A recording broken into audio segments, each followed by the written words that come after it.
Dominique Morgan. Incarceration and its disproportionate effect on the trans community, especially Black trans folks, is undeniable and often overlooked. When a freedom is taken away and a voice is silenced, it is up to the community as a whole to lift that voice up to be heard. Through her own lived experience, we will hear today what role transgender advocacy and artistry has in the service of prison abolition and liberation for transgender and gender nonconforming people. Dominique Morgan is an award-winning artist, activist, and TEDx speaker.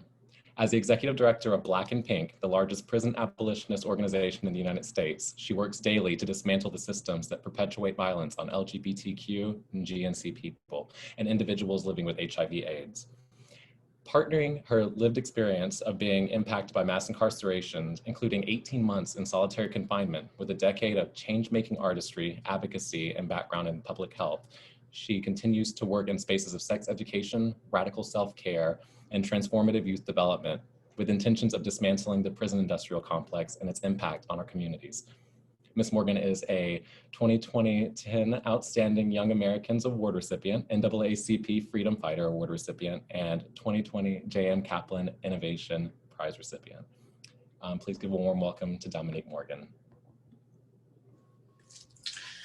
Hello, everyone. I cannot explain how excited I am to be here and share space with everyone today. We are in a time where we are figuring out what our new normal is. We are trying to figure out how we move forward and how we move forward in a collective way, because we are in the midst of a system of oppression that is impacting our communities in a very broad way. And even individuals who have been a part of communities that have been system impacted and have been navigating oppression for decades. Within those communities, some of us have thought, if I have my independent answer, if I have my independent access to liberation, it'll be enough. And now we're realizing that that's not the case. We all need to be able to go forward into what our best life is. So to have the opportunity to speak today, to share some of my thoughts, some of the things that keep me up at night, to be honest, and some of the things that make me smile and make me realize that we're gonna be okay in the end is a beautiful thing. So thank you to Equality Virginia and everyone who has put in so much time in making this conference happen, for having me. I know people make this false understanding that because something is happening via technology, that the workload, the people power, the sweat equity is reduced. And I know that's not the case. I know, as a matter of fact, it takes that much more of our people to show up to make this happen. So I'm grateful. So I just wanted to say that, to my appreciation. Now, as a Pisces, I don't do notes. It takes really, the spirits of my ancestors have to speak to me for me to create a PowerPoint. But there are just some things that I've been able to think about that I just wrote down that I want to dig into. This idea of prison abolition, trans liberation, and artistry, I've realized that they all are non-negotiables for me at this point. I am a 38-year-old Black trans woman born and raised in Omaha, Nebraska. I am a 30-year-old Black trans woman who spent the age from 13 to 17 in the juvenile system, a year of homelessness, engaging in sex work and survival crimes that then positioned me to be impacted by the justice system as an adult. And I was in the adult system from the age of 18 to 27. I've been free for 11 years. I did not have an idea that I was seeking my liberation, because what I've realized in being privileged to do this work that I'm able to do at Black and Pink, being able to envision what your freedom looks like is a privilege that most people who desperately need to be visioning what their freedom looks like don't have. But I was chasing something. I went through the structural spaces of education, and I found myself in sexual health. And much of realizing where my power comes from, realizing the importance of others around me, realizing how I can hold myself accountable to creating the sort of relationships that will feed my life and what I believe therefore make any sort of access and liberation that I'm able to acquire that much better. And I never thought I would be in this role at Black and Pink. I did not identify as an abolitionist 3 years ago when I took this job. January 22nd will be my 3 years here at Black and Pink as the executive director. Black and Pink is 15 years old. But this idea that I could live my life without systems dictating what my life looked like seems so far away from me. It seemed, I wouldn't even say it's a dream, because I talk about my sign a lot, and I believe in astrology a lot. But as a Pisces, there's nothing for us to think a dream can happen, because oftentimes deja vu is my everyday. So I won't say the idea of abolition felt like a dream. It felt like a fairy tale. But then I really was able to dig into this work at Black and Pink. And this space of artistry, I had recognized and understood it was a lifesaver. During my time in the adult system in the state of Nebraska, under the Prison Rape Elimination Act that was instituted in 2003, I was placed in solitary confinement under their title, administrative confinement, for my safety and the safety of others. 18 months inside of a cell, 23 hours per day, most days 24, because I reached a point where I didn't want to go outside. I didn't want to see people. I didn't want to talk to anyone. So I really turned in on myself. 22 years old. And although I dreaded the experience of prison, the one thing that I appreciate is that I was never alone. I was very much in a space where solitude was frightening to me. And solitary confinement forced me to look that in the eye.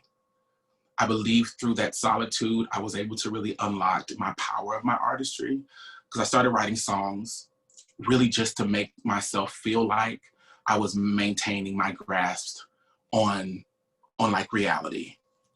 I watched people every day that I had watched be thriving, that smiled. You would see the light in their eyes, and then a week later, after being in the hole, it was like looking at a sea of, like one of those scenes from The Walking Dead where there's just a sea of people walking, and they're going forward, but you can't see the light in their eyes. I think the beautiful part about being a part of our community is that, and Black folks will get this especially, we walk into a place, we don't know anyone, we see another Black person and we give them a nod, or we give them the all right. And I think that light in our eyes is something that's so powerful. So when I know that there are systems that exist, specifically the carceral state, that has the power to steal that, it frightens me. So songwriting became the way that I kept my light. In 18 months, I wrote about 300 songs in solitary confinement. And I've been going through, leading up to today, I'm in my office at home. Leading up to today, I've been going through these songs, and I've been looking at these things that I thought I had really buried away, because I wanted to talk to you all about the power of my songs really saving my life, the power of my trans liberation saving my life, and the power of abolition saving my life. That's the thread between all of these topics. So writing songs every day, talking about every idea, every feeling I had was liberating. It was my therapy. It was my healing. It was my purpose to get up every day in a space that most people would lose that after one day. Like, why am I waking up trying to think about who I want to be, how I want to be, when I know it's just going to be the same? And I truly believe, from my own experience, from the experience of engaging in this solidarity work with so many system impacted people across our country, that most of the trigger, the switch that really positions you to go out there and get it is thinking you can. And I'm not saying that because I'm saying it's easy, because on the flip side of it, it is very easy for someone to steal that belief that you can. But I believe if you have that belief, there's really nothing anyone can take from you. They will try. But most systems of oppression, their first goal is to take that idea that you can do it. Because if you maintain that, no matter what sort of weight they put on you, no matter how dense the shackles are that they try to place around you, you will continue to maintain that hope. I was watching this movie called The Dark Tower. I was watching it with some of my some of the young people that I work with. And this whole theme is this young person, he has something called the shine. And every person that was engaging in trying to capture and oppress and hold this child down, their biggest fear is that he would recognize his shine, and that if he recognized it and began to understand how to wield it, they could not control him. And then eventually he would be able to do away with them. I consider my songs a way that I kept my shine inside of prison. I also believe my trans identity kept my shine alive while I was in prison. I came out at the age of 14 in a group home in South Sioux City, Nebraska, really out of desperation. I felt myself searching for something and trying to find what is missing. Have y'all ever been packing for a trip, or, you know, for folks who carry any sort of bag, or even in your car, you're like, you lose something. You can't remember where you put it at, but you have to have it. And you may be late to where you're trying to go. You may get completely distracted, derailed, seeking this thing. You don't know where it's at, but you have to have it. I would say most of my life felt like that. Being young, being a young person that experienced sexual harm at a young age, I had all of these questions about what was missing and why wasn't I who I felt like I could be. I'm like, I know who I can be, but how do I get there? And there's a time that identifying as gay, identifying as cisgender felt like a step in the right direction. Looking back, it's really about this idea that, and from the complex ed space, shout out to Lisa Schultz and the Adolescent Health Project, and Ann Smolsky and Kenny McMorris at Charles Drew Health Center for giving this 8-time formerly incarcerated person an opportunity to do that work. Looking back at my time in sexual health, realizing that if folks don't have the language, they oftentimes can't figure out where that fits in their life. So the idea of being trans, of the multitude of genders that exist, the sexual spectrum, conversations about presentation and so on, were not only things I didn't know about, they were far removed from the things that people were informing me about. And these were the people that were telling me they were gonna make me a well-rounded, well-adjusted, successful adult. So I was like, okay, I'm gay. And that was my life for many years. And even in looking back, the lack of joy, the lack of stabilization that I felt like I was missing. I always felt uneven. I always felt rocky. I always felt like the ground that I was on could crumble at any time. Going to prison, the other space of safety I found was the women in that space, the trans women who were doing their best every day to fight a system that was trying to erase them. Not only a system, a culture of masculinity, toxic masculinity, of the patriarchy, of misogynoir. Like, there's this idea that people think that these words and these modalities that people use to try to impress their own fears, their own insecurities upon us only exist in our communities where there's no jailing. And I tell folks all the time, not only do these things exist inside of institutions, prisons in this case, they are amplified because no one is there to bring the knowledge of how to dismantle them. No one is there in mass to push back on them, and they are usually the norm. So if that's the norm, and you are saying the norm isn't okay, then what inherently happens, right? You become othered in a space where everyone is already othered based on societal terms. So finding this space of trans women, specifically, it was all trans women of color, Black women and Latina, trans women inside of these prisons, where they taught me how to love somebody that you may not even know. Somebody would come off of the prison bus, and the first thing we did was figure out, okay, how do we get her food? How do we get her clothes? What products does she need? How do we get her makeup? All these things. And this may be a girl that none of us know, that none of us speak to. None of us, we may come to know this girl and she's not really our cup of tea, but no matter what, we always made sure we all were good. I was being introduced to this idea of community and mutual aid, as we call it today. And engaging in the usage of she and her pronouns, of digging into and wrapping myself in my womanhood, was a saving grace inside of prison. I can look now and know that. I was talking to my therapist maybe 3 months ago, and we were talking about, you know,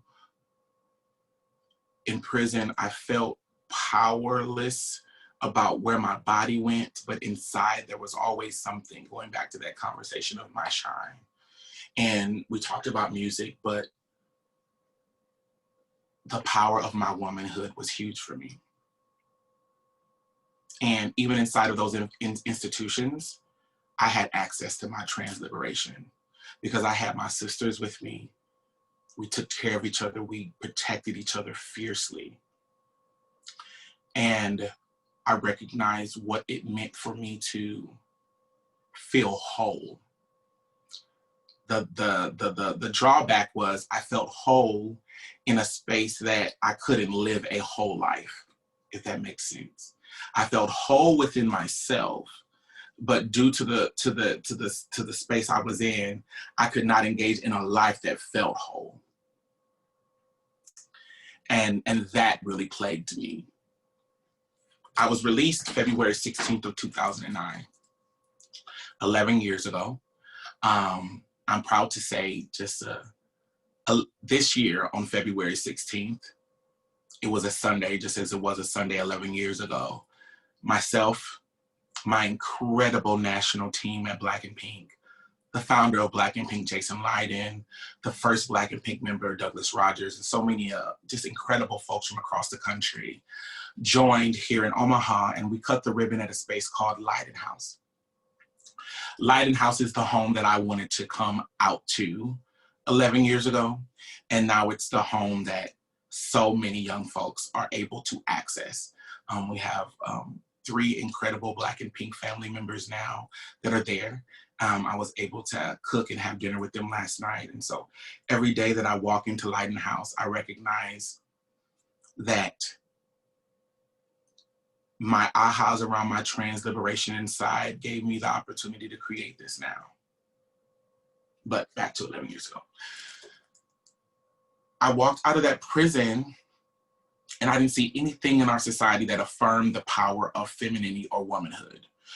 Whether it was, if I did see it around the identities of cisgender women, it was based, it was very sexualized, and the sexualization wasn't based in their autonomy or their desire to engage in that. It was placed upon them. It was violent. It was erasure. It was minimization. And then looking at the experience of trans folks, it just wasn't. Not in the mainstream public eye. I don't even think Orange is the New Black was on yet. Like, because I remember for so long, like when we talked about like faces that were consistently in the media, Laverne Cox was that face that many people would pull, but this was prior to that.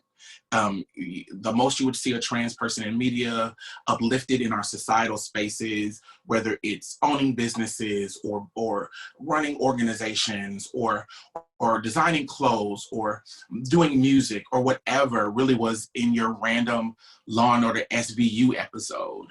And this quarantine has made me watch a lot of that stuff and recognizing just how problematic that bit of representation was. Also the Disclosure documentary blessed me. So even what was there was telling me who I wasn't going to have the value that I wanted to have. So I did what I call now, I've tried to divest from words that I know are harmful. So I wouldn't say it was me going into the closet. It was really assimilating. What is around me that seems like I can pull from that's going to position me to have some of the opportunity I feel like I can have? I'll never forget the day walking in my mother's bathroom and shaving my head. My hair at that time was about this long. My real hair was about that long, and I would always wear it in a ponytail. And, I remember going in the bathroom and shaving my head. I remember willing myself to allow facial hair to grow. I remember going to stores, not trying on clothes, not even caring about what they felt like, just wanting to find boy clothes and just going into this cocoon. I don't even call it a shell anymore because it was a cocoon. I was able to assimilate pretty doggone well. And that assimilation leveraged much of the opportunity and privilege I had early in my career because people perceived me as an educated Black gay man. And so the tokenism that took place, that oftentimes I leaned into because I wanted to be able to have something, was really due to this idea of who they perceived me to be. When I took the job here at Black and Pink, when I took this role, this isn't a job, this is my role in this work for my community. The world brought all of these beautiful, incredible Black trans women around me. And they became this echo, but an echo of positivity. And not because they were speaking something into me, it's just because they were living. And I would watch them and they would imprint on me. Aria Saeed and reading her columns long before I knew her. I'm watching Mariah Moore and Jasmine Tasaki from We Care, Tennessee, and Zahara Green from Transcending Barriers, and it's just the list goes on of women that I would just be in space with them, the incredible, iconic Monica Roberts. And I was like, not only can I be myself, I can engage in incredible power, I can be successful, and I can change the world for my people. And I had to really sit with myself and say, Dominique, what's holding you back? And so in March of this year, what people would call my transition in community terms began. So I've now have my trans liberation back. And I say back, not because I feel like I lost it. I say back because now I get to stand in it and wrap myself in it. And it's such a pleasure. And it's so beautiful to feel like I am whole in a space where I have the possibility to live a whole life. Prison abolition was the last piece for me. This idea of prisons being harmful, I was like, yes. This idea of not calling the police, not leaning on systems to create safety for me, I was like, yes. But I really struggle with this idea that we're talking about liberation for all. We're dismantling these systems so everyone can be free of this oppression. I struggle with that. And I'm gonna turn my phone down because my staff and everyone is messaging me like they don't know I have a keynote this morning. And the ADHD meds haven't hit in yet. So the lights on the phone are doing that. So I struggled. Well, what about people who engage in sexual harm? What about people who kill children? All these what ifs that many people throw at me now to try to shake me and see if I really believe in what I say I believe in. And again, it was the power of doing this work at Black and Pink that made me say, Dominique, you've received, y'all, again, I'm at my desk. Dominique, you've received this letter from a 22-year-old kid in Tennessee that's serving life. That's telling you the three things that he keeps at the edge of his bed is the Bible, the Quran, and the Black and Pink newsletter. Also, this young person committed a multiple of crimes that many would say are not redeemable. Dominique, how do you say that this person, this baby, doesn't deserve freedom, access to their best self, and grace, and a belief that their evolution isn't done? Who are you to take that? Who are you to believe that that's not possible? And I had to really sit in that, and recognize that me giving someone grace, this idea of making people earn grace from me, was a toxic way that I wielded power. Did you hear what I said? And I'm not saying that everyone has to have limitless grace, because based on who we are, based on how we show up, based on what we navigate on a daily basis, our empathy quotient goes up and down, and that's okay. But this idea that for me to give you grace, you have to go through an obstacle course of life to get that, is something that I now feel is unacceptable for myself. What I also believe around my identity, my values as an abolitionist, going back to my sexual health space, I don't yuck people's yum. Because if someone had looked at me 5 years ago, all the things that I was passionate about, all the ways that I wanted to advocate and engage in solidarity with people I really cared about, but still in a multitude of ways, trying to see value in systems that I'm being told are meant to protect me, that I'm being told are meant to help me. So I don't judge people, and I don't go into the work of community work with the intention of changing anyone's mind. I live my life. I hold myself accountable to what my values are. I discuss when I fall short of who I want to be, and I discuss it publicly. I discuss it in spaces that allow me to engage in accountability and build community folks who can lean into me and support me in showing up as who I want to be. Not do it for me, but support me. Because in my mind, I could think that I'm doing amazing, right? Just right now, You know what? Oh my God, my keynote. How's your keynote, Dominique? I'm killing. But you know what? Who I need to be listening to are the 53 attendees. And the only way that that happens is if you are a person that invests in the opinion of those 53 attendees. And their opinion, their feedback, their call-ins are something you're prepared to receive. So that space of abolition, of recognizing that creating a test to get grace, to have access to opportunity, that after so many mistakes, a human loses their right to liberation. I had to divest from that. And when I was able to do that, I'm really proud of identifying as an abolitionist.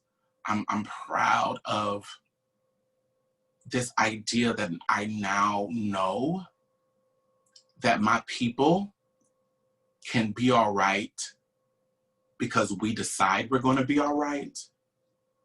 And there is a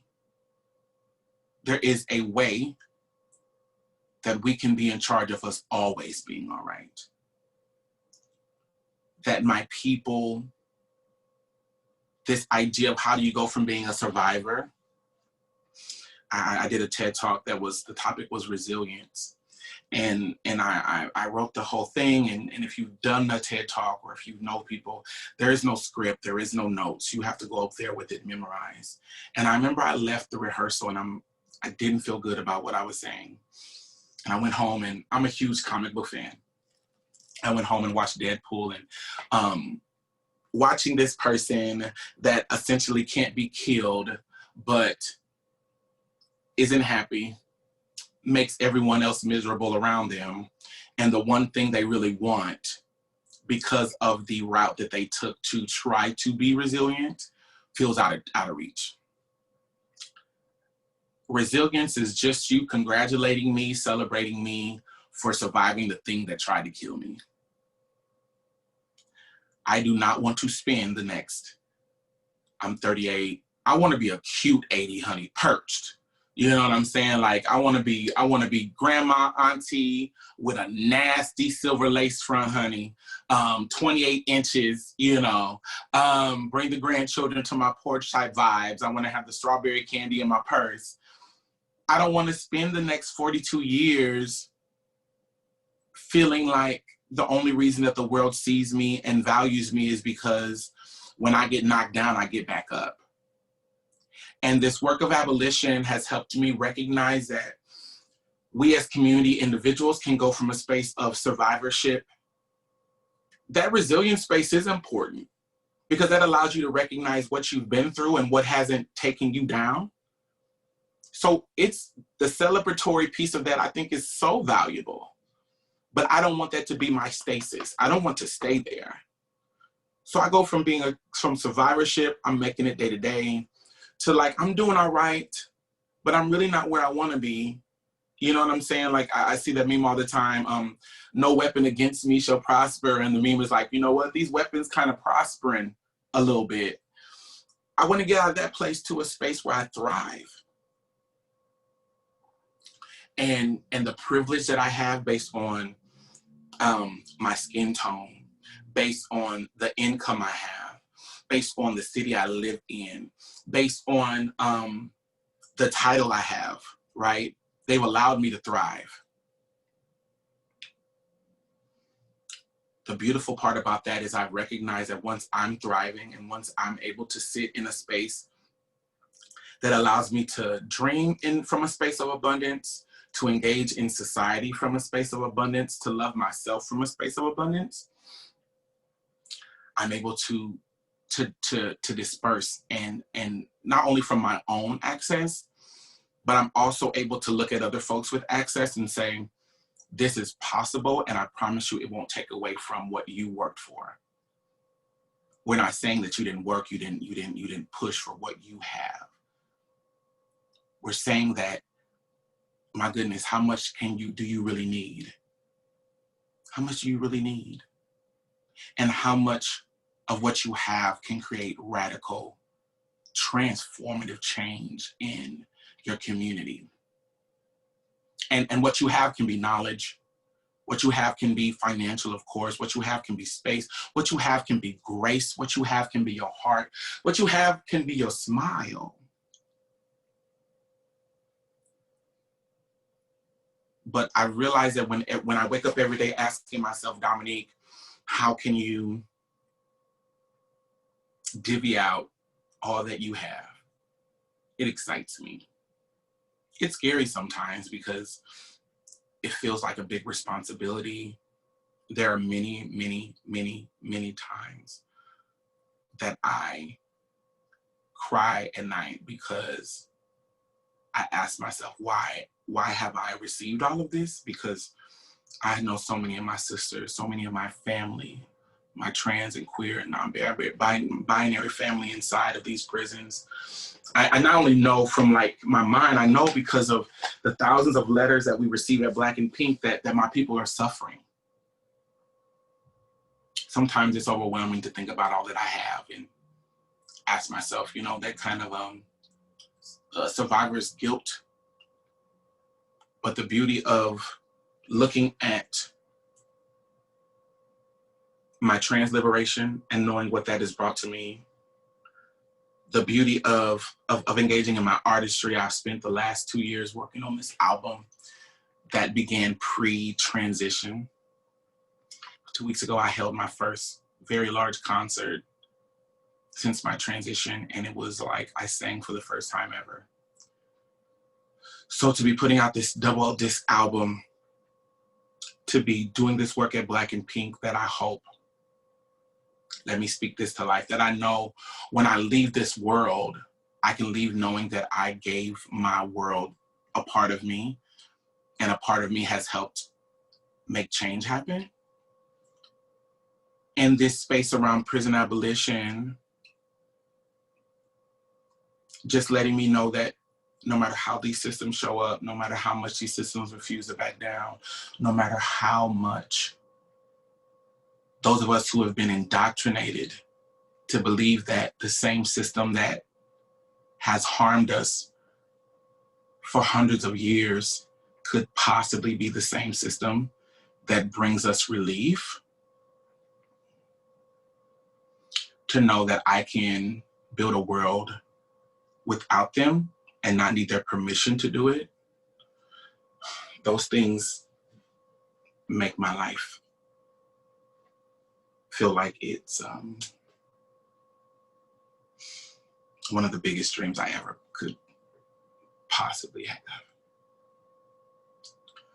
I want you all to really think about what does it mean to seek your independent liberation. Who do you want to be? What do you want to have? Why do you want to have it?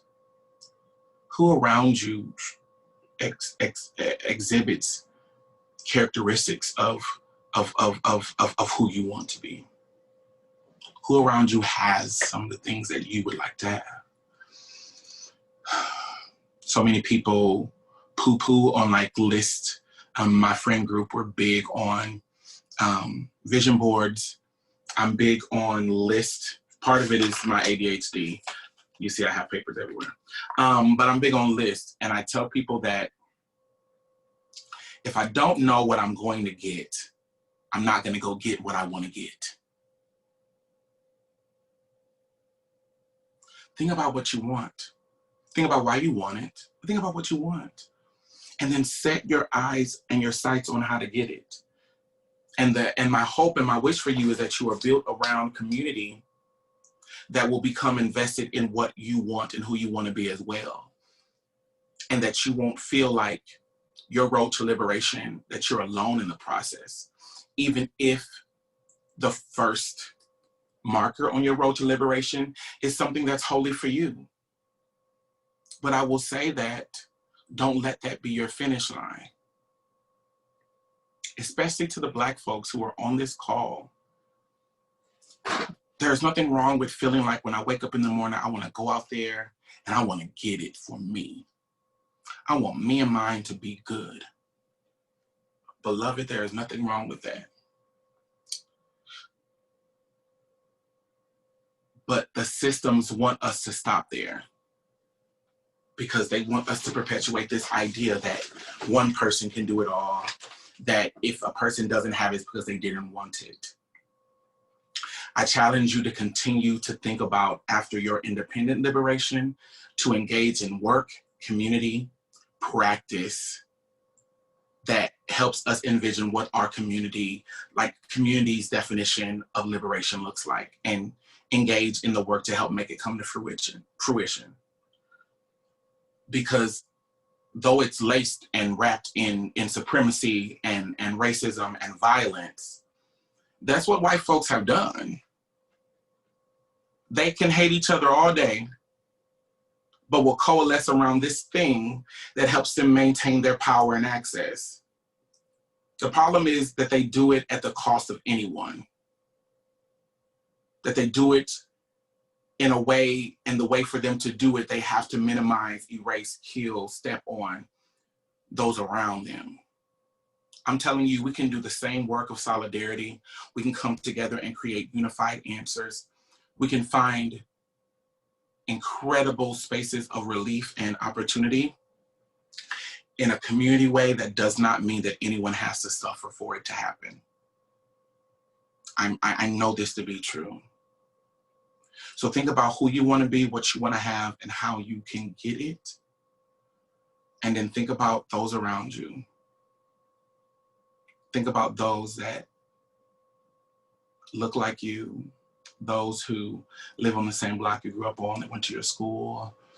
Think about, how can I use what I have to create transformative change for these folks in this ecosystem I live in. And that's when it gets fun, because you can look at these systems and say, baby, you are not necessary. We're good. We have an issue, we know how to resolve it. There's a financial emergency, we got it. The last thing I will say in this portion, I think I'm nearing my time, is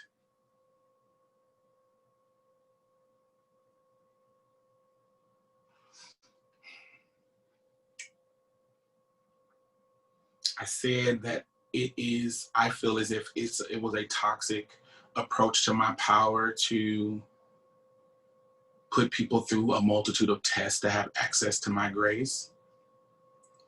But I also recognize, and I recognize it not from a deficit, but just to be honest and to preserve myself, that I am not limitless as a person.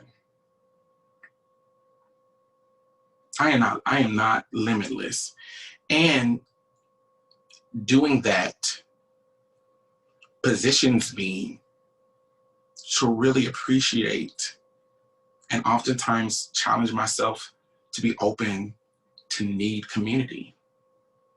Because if I know that I don't have all the answers, if I know that I don't have all of unlimited, I need to sleep. I need to be able to turn off, that I don't have unlimited funds to donate, that I can't be at all the meetings, that my engagement of solidarity has a limit. If I recognize that, if I understand it, I can look at my community and one, be so grateful that they exist, because I can inherently know that I don't have to have all the answers. I don't have to have it all figured out. I don't have to show up all the time, because my people are there. And it challenges me to hold a little bit of myself for myself. As much as I serve and I'm available for every member of Black and Pink, every family member of Black and Pink, 23,000 strong. I am a member of Black and Pink. So as you think about your liberation, as you think about your change-making work, as you think about the liberation of others, don't forget that start with self-advocacy, start with self-grace, start with self-realization that within yourself, the opportunities for you to evolve, to become whoever you want to be, don't stop. Because I hope that I'm a living witness to that. So I think we're gonna get into questions. I don't see any questions in the Q&A box currently. Let me see what the chat is giving.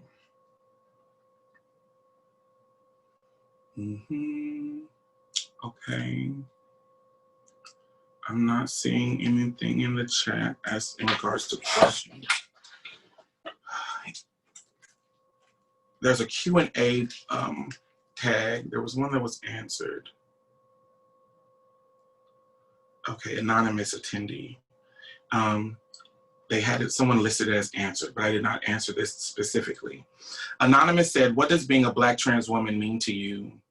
I think specifically it means that I'm magical. It means that I come from such brilliance and beauty that most folks can't even comprehend what it is. It means that I get to feel I get to feel tied to my mother and my grandmother and my aunts and my sisters. It means that I have the privilege of Black men loving me and caring about me, and not in a sexual manner, but experiencing the way that when Black men do the work they need to do around their mess, the ways that that feels for a Black man to show up for a Black woman, I can't describe it. It's so doggone powerful. And it means that I have a legacy that will always make me want to be the very best, because I come from the very best as a Black woman, as a Black trans woman specifically. Okay. An anonymous attendee said, I think you already touched on this. My husband was trying to talk to me at the same time, so I apologize. Ashe, we all are trying to do all the things. I'm wondering how we can help move others toward abolition, or what else can be done to better the justice system in the meantime. I think the conversation of moving people towards something is a falsity, right? Again, my time in sexual health, you would see these parents that wanted their kids to do this.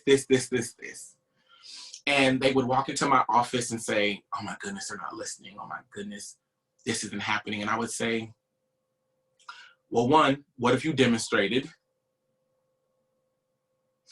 Two, did you explain to them why it's important to you? And did you do the work to help them develop why it would be important to them? Not just tell them it's important because it's important to you. Not just explain why it's important to you, but oftentimes we tell folks something is important and we don't do the due diligence to let them know why it's important to us. But also be respectful, create a space where they can continue to develop why it would be important to them. Louis Fonseca, a great friend and an incredible movement maker at Van Groen's and at Advocates for Youth, said in a conference, if you convince somebody of something, they've just been convinced.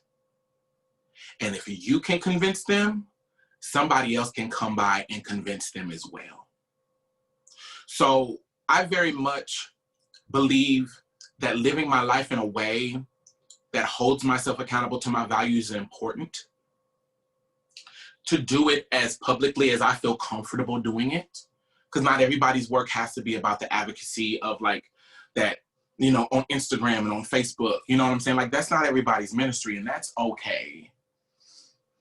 But processing when I'm struggling, processing when I'm thinking about Breonna Taylor and I'm seeing Black folks want these sheriffs arrested and jailed, of sharing with my people why I understand why that speaks to them, but also creating space for us to process, well, how does that really bring us relief and address the harm we've experienced? And being consistent and being open. Wait a minute. Somebody said something directly. All right, y'all said something directly to me on here. And that we'll click answer. Aha, lovely. So that is the space around abolition, and then the better the justice system in the meantime. What I would say is not to focus on bettering the system, because for me, the system, I'm a bit like parable, like visual person. And I love HGTV. Like when I'm traveling, like if the hotel doesn't have HGTV, like it's like, I love watching people do things with these houses, but it's always those times when they look at a house or they look at something and it's so damaged that it just can't be fixed. Baby, we gotta tear it down. The justice system, the foundation, the walls, child, it's sinking into the ground, slowly but surely. So I don't focus on bettering the system. I focus on meeting the needs of those who are currently in the system in order to help maintain their light. And then I'm building work and other incredible folks across the country are building work that when we can get them out of those buildings, whether that's from getting them paroled or doing the work to get the sentences, you know, all these things, these some of these reforms that are happening, or it's the ultimate vision of we tear this stuff down, that we have a world for them that's built and prepared to support them and meet their needs. Because I ask people every day, if every jail is going today, where are we gonna house these folks? Where are we gonna get their medication? How are we gonna feed them? And where are the jobs? And I don't say that in order to poo-poo on like these systems going, yes, baby, let them go, but also let's make sure that the community that wasn't showing up for them, which is a piece of how the system was able to get them, that's no longer how we are, that we are able to show up for them in all the ways they need us. So focus on the people impacted by the system, not necessarily trying to improve the system. What things can people do to support Black and Pink?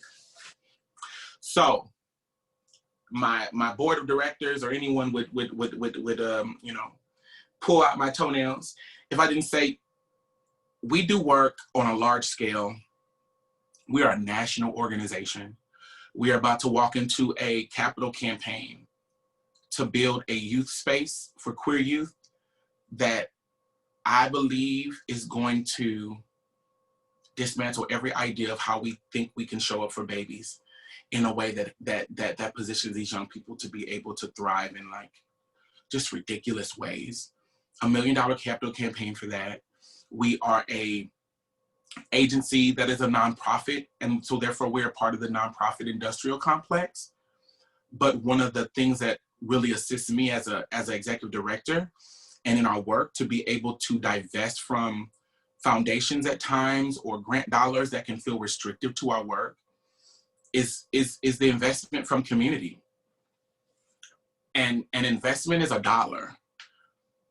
But that allows us to say, yes, we're gonna spend $10,000.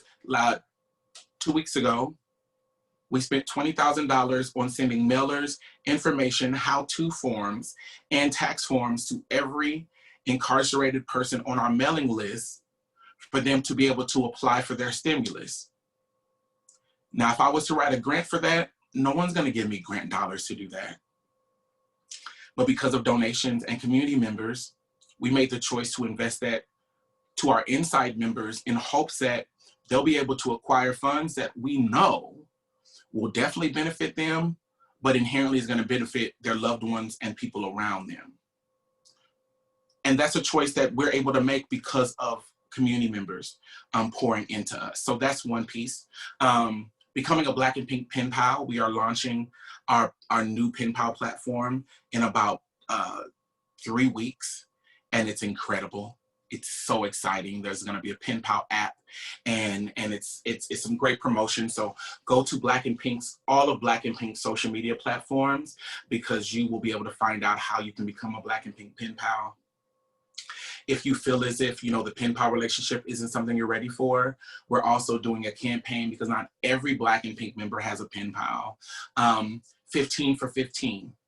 We're going to ask individuals to send out 15 holiday letters to 15 Black and Pink members inside, donate $15 to Black and Pink in order to celebrate our 15-year anniversary, and pledge to be a $15 a month donor for the next year through 2021. So please look at our social media for that. And on the scale of, listen, I remember a time when I didn't have $15 to give, even though people make, you know, that's minimum. my $15 had to go to me making it. Talk about Black and Pink. Share the posts of Black and Pink. If you know people who are navigating struggles or have needs, let them know that we're here. I didn't find out about Black and Pink until 2016.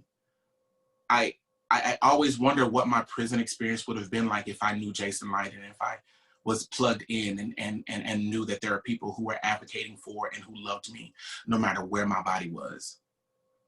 So at minimum, just tell folks about us, retweet our stuff, amplify our message and who we are. Okay, so let me try to go back in this box, y'all. What does a Black woman mean to me? Things Black and Pink. And then, hold on. Do you find light? How do you find light in these institutions? How do you find light in these institutions when you're the only Black person or the only trans person, only Black trans person in a space that doesn't serve you or value your personhood?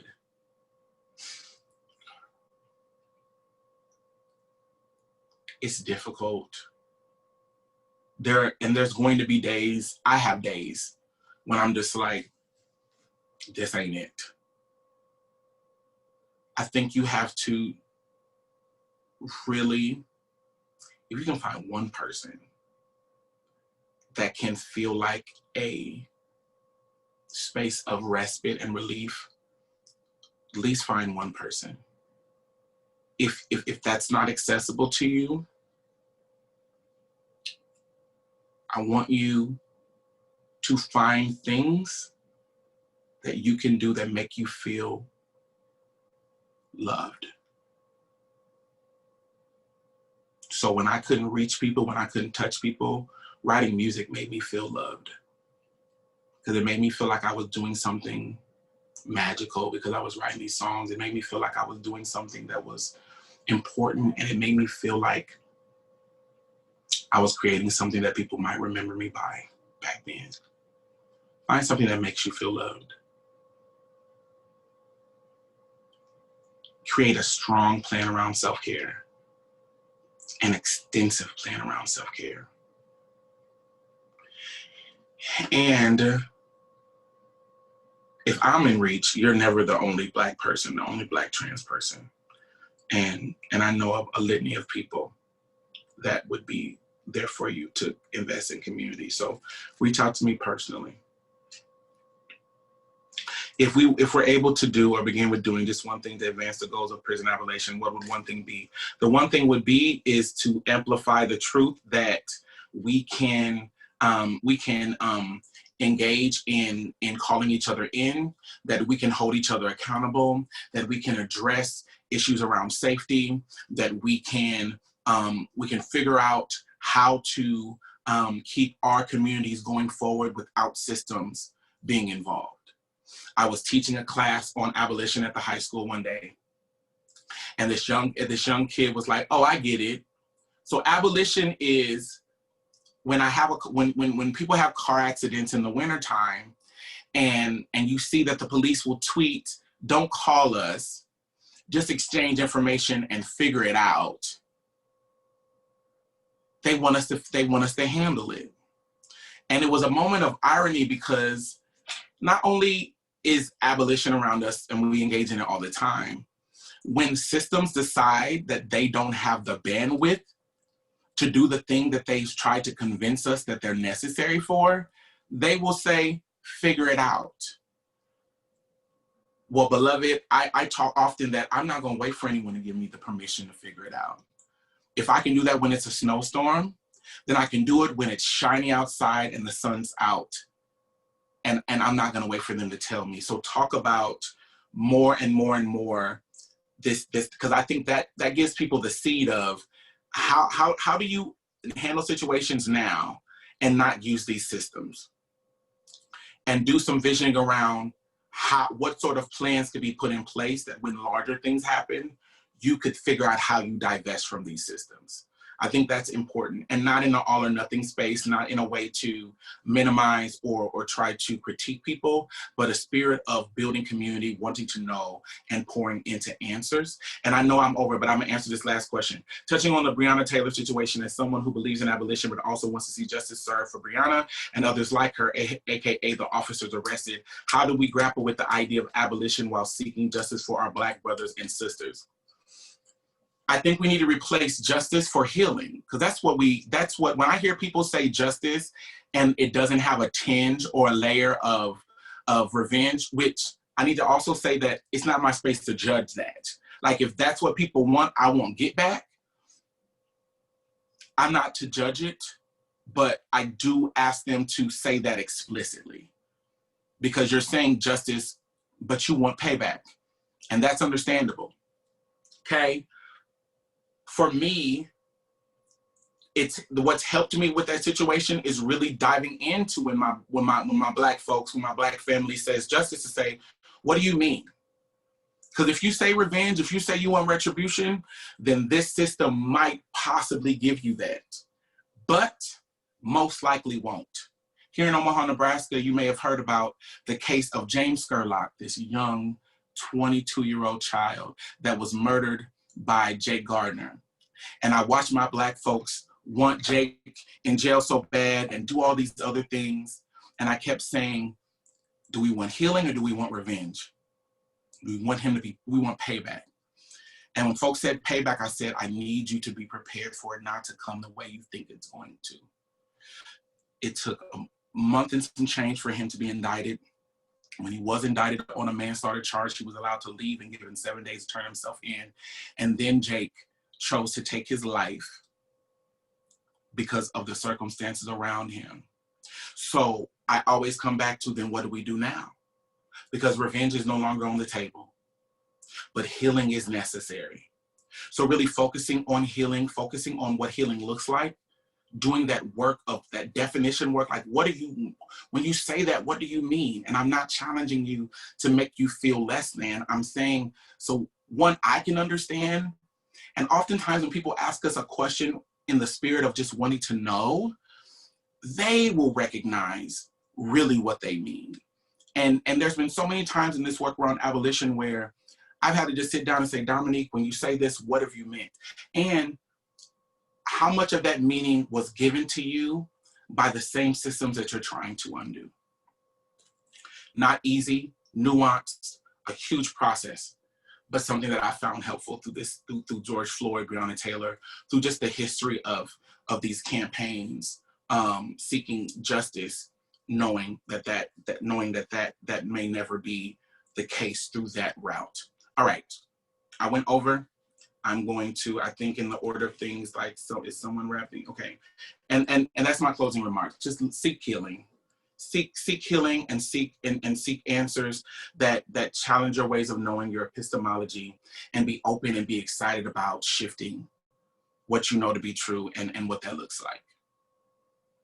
Thank y'all for having me. Thank y'all for allowing me to go 5 minutes over. I hope the rest of the conference is incredible. And I'm so appreciative of you. I think this is my first national keynote this year. I think I've done panels, I've done some things, but I haven't been the main girl in the spotlight. So I thank you for uplifting me and supporting me and the work that you all do at Equality Virginia, and everyone who's on this session, the incredible work you do to make our communities better, but make sure that you are thinking about your needs as well. I love you all. Thank you. Thank you so much, Dominique. We could truly listen to you all day. And we do appreciate you for being here. We appreciate our translators, our chat moderator, and I for giving us a little intro. And we really hope that everybody enjoys the rest of day 3 of Ties today. So thank you all for being here this morning. And thanks again, Dominique, for everything.